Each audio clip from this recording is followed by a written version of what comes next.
Hey, Mitch. Oh, hey, Ed, what are you doing? Oh, I'm just polishing my broadsword. Polishing your what? My broadsword. I got this when I was traveling in Scotland in the 1500s. I mean, it was passed down to me when I was, traveling at 3 o'clock, 1500. Yeah. Oh, yeah, that's cool. Can I see it? It's really sharp. I'd be careful. You're right. Okay. Yeah, all right. Well, at least I've improved your voice. Oh no.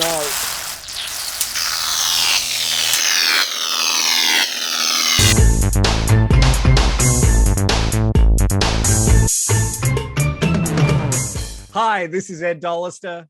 This is Mitch Halleck. And welcome to another exciting episode of Mitch and Ed's Excellent Adventure. If it's your first time here, thanks so much for joining us. If you are a regular viewer, thanks so much for coming back. Before we start on today's fantastic topic, what can you do to find out a little bit more about the show, Mitch? Oh, Ed, all you'd have to do is subscribe, and that's as easy as being alive for centuries and not knowing that you're an eternal whatever. All you do is hit the subscribe button below, and you will be subscribed to the show. And if you want to be notified, so you don't have to miss another episode, hit the bell there, and we'll notify you. And on top of all that, just hit the like button that you see down there, because it means that Ed and I are actually doing a good job, and we'll continue to do so, like we're about to do now as we embark on a journey into immortality with the Highlander. That's right. Highlander, a film that came out in 1986. It's sort of considered it's certainly a cult movie. It didn't do well on its release. It didn't make I think it made about $11 million off a $19 million budget, but it has spawned sequels and anime and quite a reasonably long running television series. Did you go see Highlander in the movies when it came out? I did. Myself and three other people were the only ones in the theater that day, and I didn't know what to expect.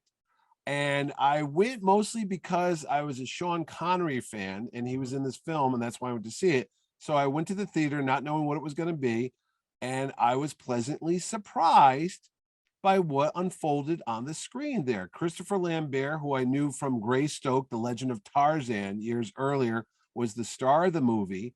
And yeah, I didn't know it was going to be about swordplay, immortality, people that live forever getting their heads chopped off. It was a fun-filled movie. And the only thing I did recall about it is, and you can tell me if I'm right or wrong, is I believe the director of the movie had some kind of connection to music videos, I think. Yep. So he's an Australian director. So I remember when it came out, I got to see it in the movies as well. I was 16 and I think they publicized it in Australia, it's directed by Australia's Russell Mulcahy. And Russell Mulcahy used to do a lot of, rock videos, video music clips and things like that. So he had a really interesting style.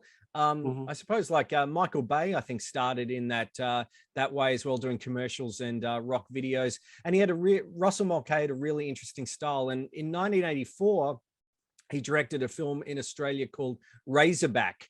And Razorback, I think it was 84. Razorback starred Gregory Harrison, the American actor. You'd remember he was Gonzo Gates from Trapper John MD. Yeah. So they brought him in. It was set, and it was basically it was like Jaws indoors, I suppose, but with instead of a shark, it was a giant bush pig. And that was terrorizing outback Australia, and that was very stylized and everything like that. And I think that's what got him noticed. It was a low budget film, but it had quite a stylish look to it. And I think that's what Russell Mulcahy brought to it. I really enjoyed Highlander because of Russell Mulcahy's direction, and followed him afterwards because I know him really from directing The Shadow. Right? Yeah. So yeah. So he has certainly got a flair. And one thing that I just rewatched Highlander yesterday just to reignite some of those neurons, and I forgot about that wonderful opening in Madison Square Garden with the wrestling and how they sort of juxtaposed it with the time in ancient Mhm. Scotland in the battle, but that wonderful sweeping camera as it Mhm. flies through the Madison Square Garden, and then there's a quick cut that you couldn't really tell, but you could tell, and it closes up on Russell Nash with the light on his eyes, where Christopher Lambert is looking very intense, not because Mhm. he's probably that intense, but because he's really nearsighted and couldn't see Can't properly. see. Yeah, he's got myopia.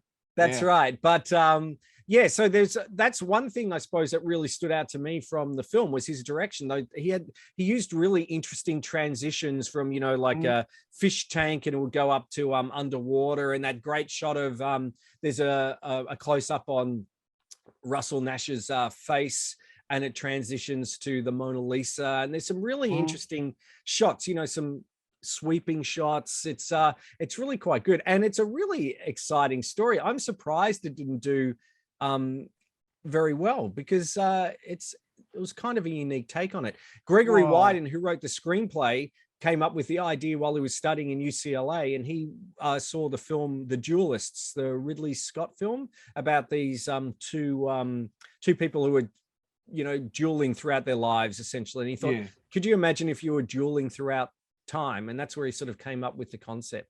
But as you said, it had some great cast members: Christopher Lambert, and Sean Connery as Ramirez, with the most interesting Spanish. He's Yeah. actually Egyptian in it, but Yeah.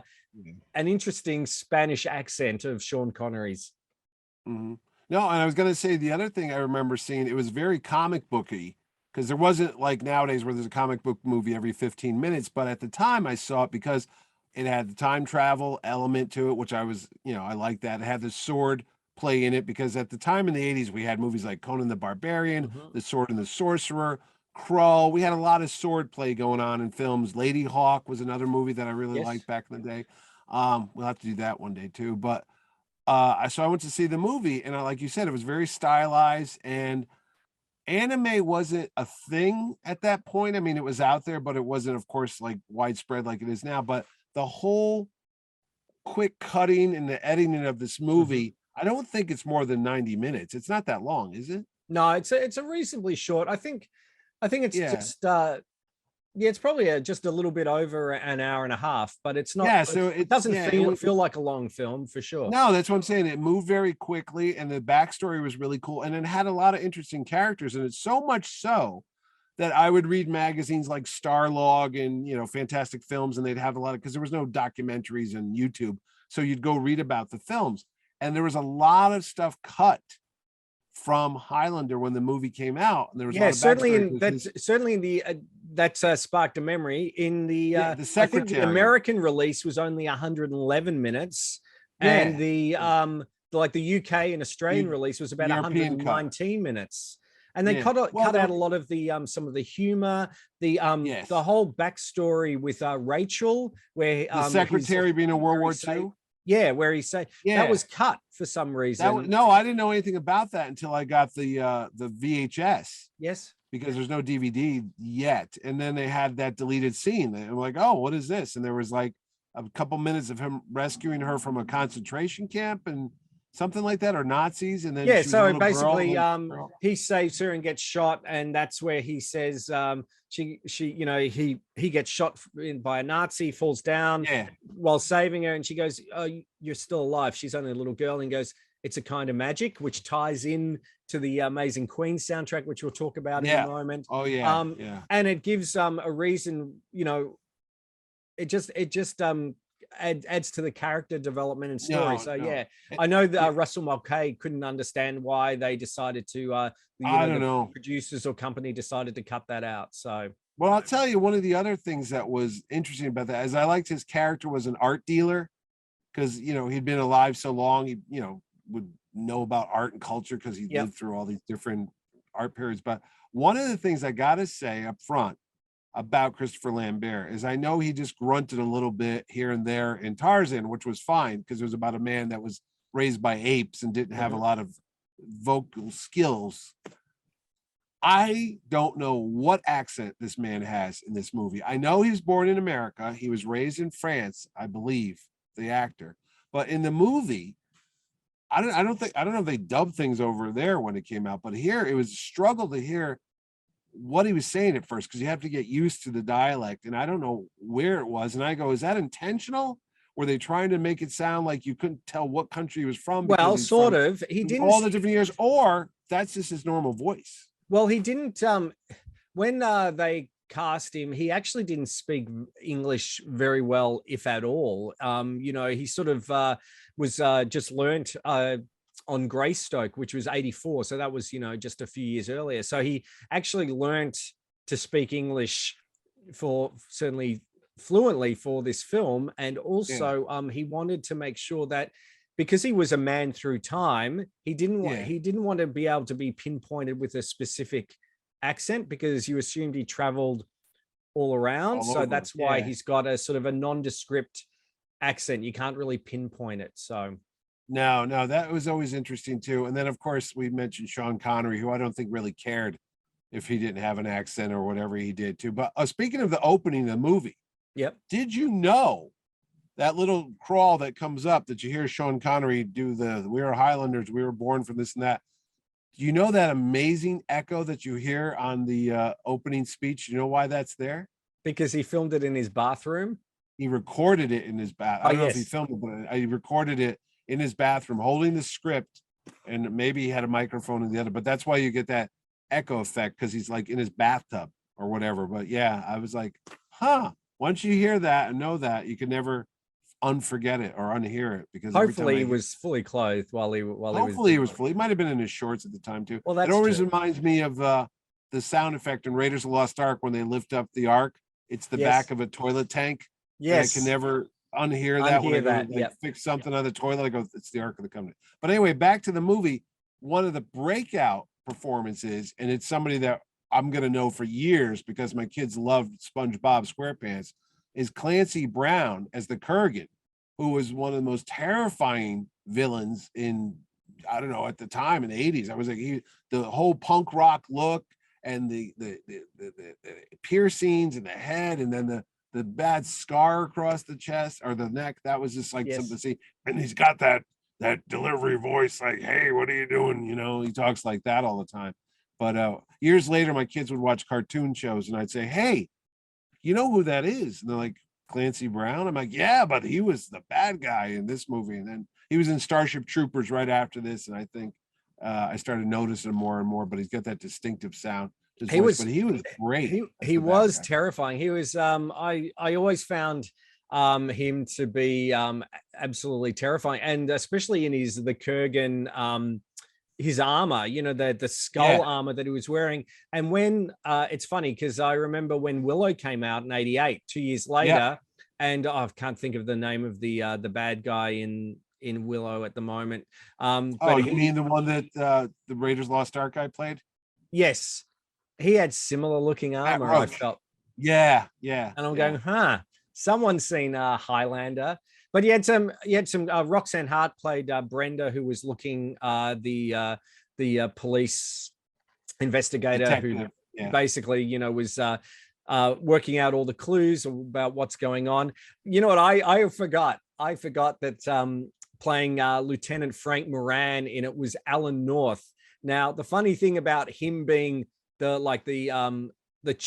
police chief or policeman in charge of the investigation, if you've watched the Naked Gun of the Police Squad TV series. Yeah, Leslie Nielsen. Yeah, he's the police chief. Oh, he plays Ed in that.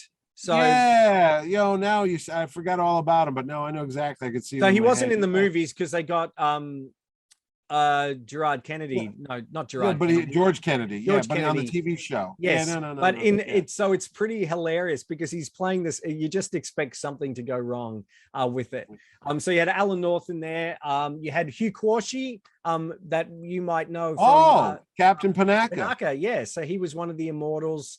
And there was also the guy. It's funny, the guy, I've forgotten his name, who was the Vietnam vet who basically shoots up the Kurgan in the alley, is Zev from The Empire Strikes Back. Oh, good shooting. Oh, you mean the one that wanted to take on the Empire all by himself? No, that's Dak. Dak. This is you're Zev, talking about the one that when they shot the walker, that one, good shooting. That guy. Yeah, the one who finds That's Wedge. Han and Luke, on the Yeah, reconnaissance. yeah. Yeah. Anyway, Well, so he's in it. Jansen, And anyway, you had we can go on about that. yeah, and you had the gorgeous Beatrice Edney as Heather. Yes. Yes. Who he got to grow old with. Well, he didn't she grew old. He just stayed, hunky as exactly. Christopher Lambert hunky. did.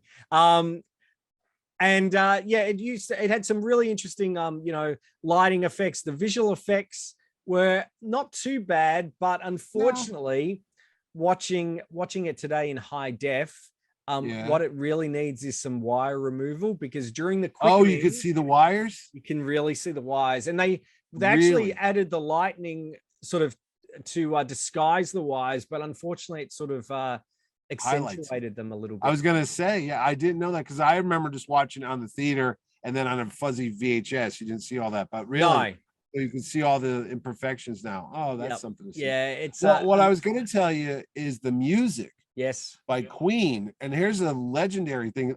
I believe only 40%, maybe or less, of the actual soundtrack has ever been released. There's never been all the Queen music. There's so much unreleased Queen music that they recorded for this movie that it's been. And the same with so they did the songs, and then Michael Kamen did the orchestral score, and you can certainly hear.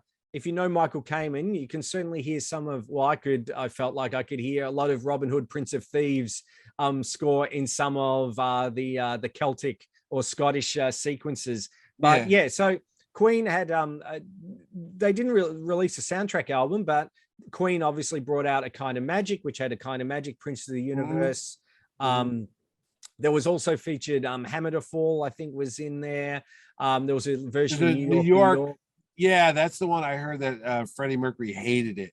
He hated the song, so he didn't want anything to do it. But you hear about maybe 30-20 seconds of it in the background in the scenes. But that album was a huge hit. I've got that on vinyl somewhere lying around here. I gotta say, it's part of the movie's success, almost like Flash Gordon. I mean, it really does save this movie. I mean, not this movie was hurting, but it does accentuate and makes it more of a hit. Yeah, and it was Queen weren't the first choice. So after, I think there was a band Marillion that they were looking at, and then they're looking at David Bowie and a few others. I think Queen was going to only contribute like one song to it, and then they saw the dailies or whatever, they quite liked it, and they each member wrote like a song for a specific scene. Who Wants to Live Forever, of course. But it didn't find an audience. No, and one of the other things about Christopher Lambert, I don't know if you know this, but he suffers from myopia, and he's basically legally blind. So it was amazing he didn't get in some serious, injuries on that set with those swords and everything, because he basically can't see that well. Yep. And stuntman Vic Armstrong, who was a double for him, actually said, "Hey, can you do this? Because I can't see anything. I don't know what's going on." So literally, a lot of those times when you see that intense stare coming from him, it's only because he really can't see a damn thing in front of him. So not only could he not speak well, but he also couldn't see that very. That's correct. Either. Why? I guess immortals don't have glasses. They can't just sit there and go. That's right. So anyway, now the sequel. Film, oh, hold on. I was just going to say the film didn't do, very well. There wasn't any real merchandise. The only thing I have apart from the soundtrack is the novelization. I didn't know they had that. Was that by Alan Dean Foster? No, it wasn't. It was by Gary Douglas, but that was a nom de plume or whatever. So I remember getting that, and that's about. Is there a lot of bonus scenes, or do you remember? There are some expanded, meetings between the immortals and everything like that. But I haven't read that for quite a while. Oh, but I know. I remember it being a bit more, like most novelizations, expands on some of the scenes that happen. Yeah. So the film came and went, didn't do much. The reviews were okay, but nothing great. And then it hit VHS or video, and that's when it started to reach a cult status, and it was on the top of the lists for rentals and everything like that. So they decided, wow, people like this film, let's make a sequel. So in 1991, They brought Russell Mulcahy back. They brought Christopher Lambert back. They brought Michael Sean Connery Ironside. back, which was Yeah, which was ridiculous something. because he had He died. died. Yeah.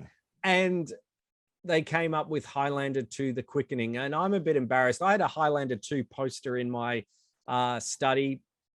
And it basically threw out everything that had to do with them being immortals. They were aliens from the planet Zeist.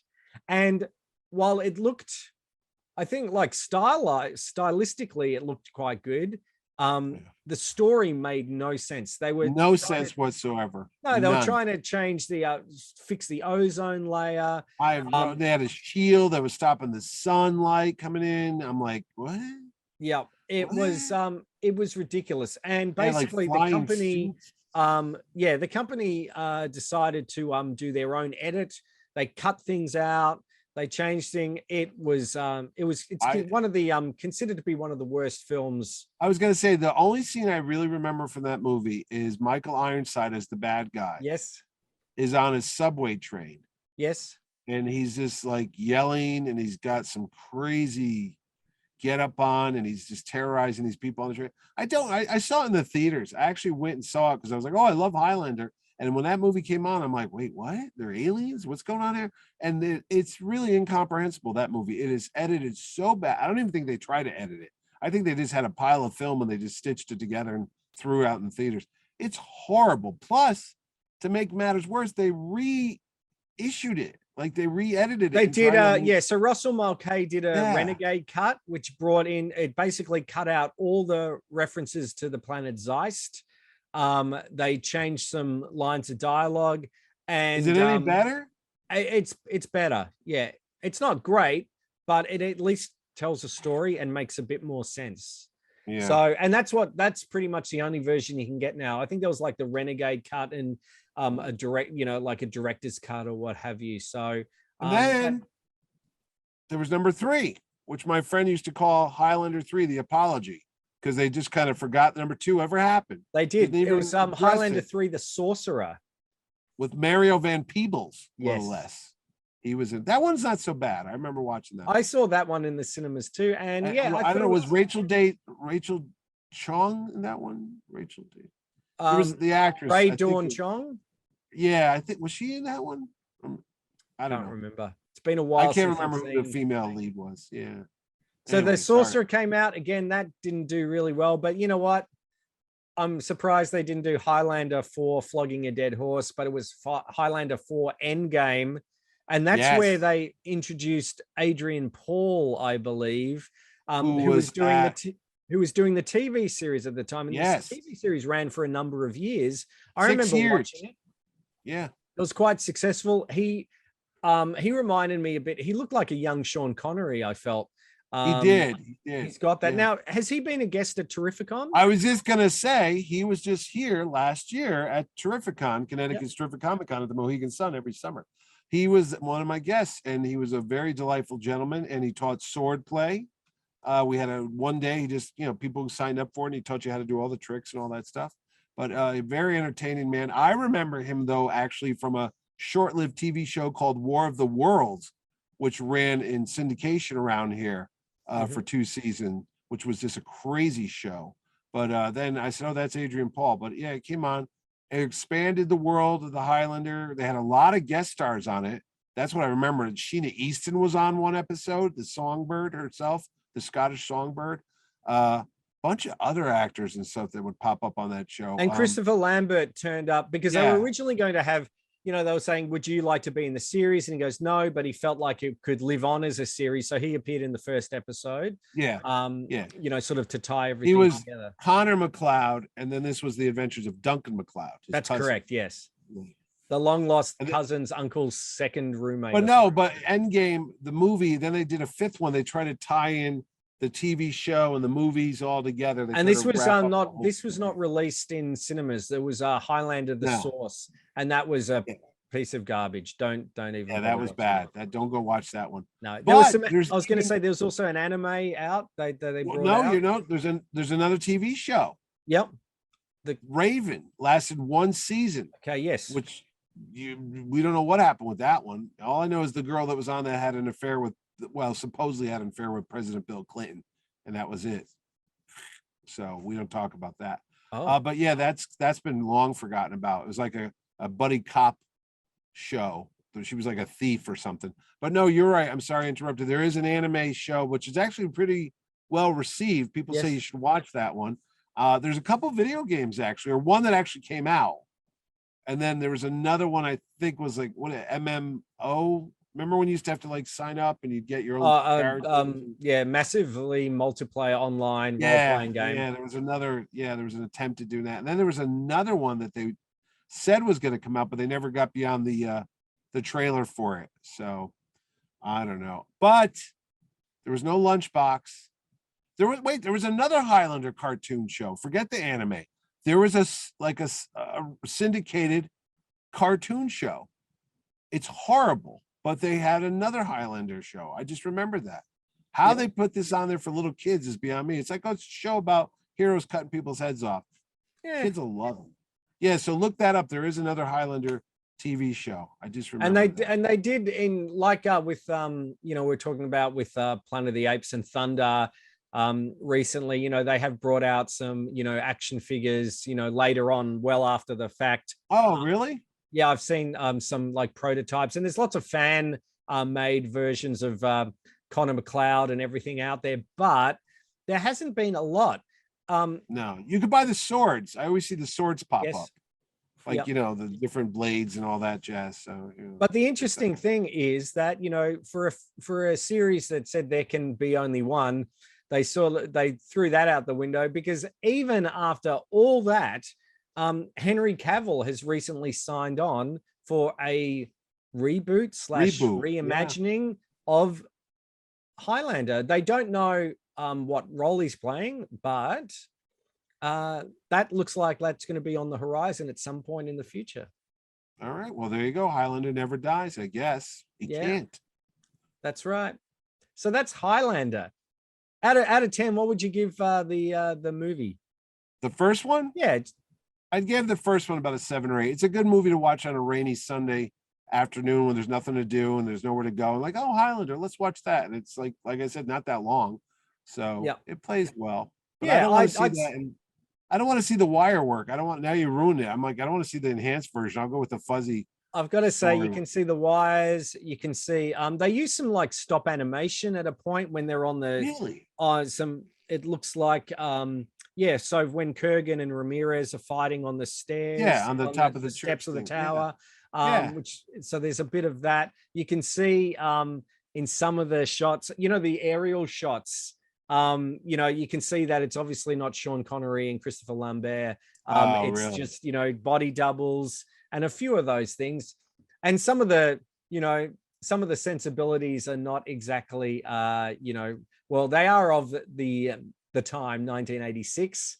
So it's not, maybe as PC as you'd expect from today, but it is what it is. And it is still a really enjoyable film. And certainly I would say forget everything else. Maybe watch the TV series if you're into that, but definitely catch Highlander. And I'm sure there's going to be a lot of interest once the Henry Cavill version comes out, if that ever does, eventuate, I guess. Yeah. All right. I'm all set to watch it. But you know what, Ed? You know what I like watching? I like watching Mitch and Ed's Excellent Adventure too. And you know what? How can you find out? Well, Ed, it's as easy as chopping the head off your arch enemy and just living forever when you absorb his energy. All you got to do is hit the subscribe button right below, and you can go to the Mitch and Ed page and see all the different episodes we have. Everything from The Love Boat to Indiana Jones to Land of the Lost to superheroes of the 70s. We have it all. And then why not hit the notification and the like button? And that wraps up another adventure of Mitch and Ed. It certainly does. So thanks so much for watching. And don't forget, if you've got a comment on Highlander, make sure you comment below. Or if you've got a suggestion for a topic, we'd love to hear. Put that in the comments below as well. But that's it for Mitch and Ed's Excellent Adventure. Thanks so much for watching. This is Ed Dollister. Mitch Halleck. And we'll see you next time. Take care.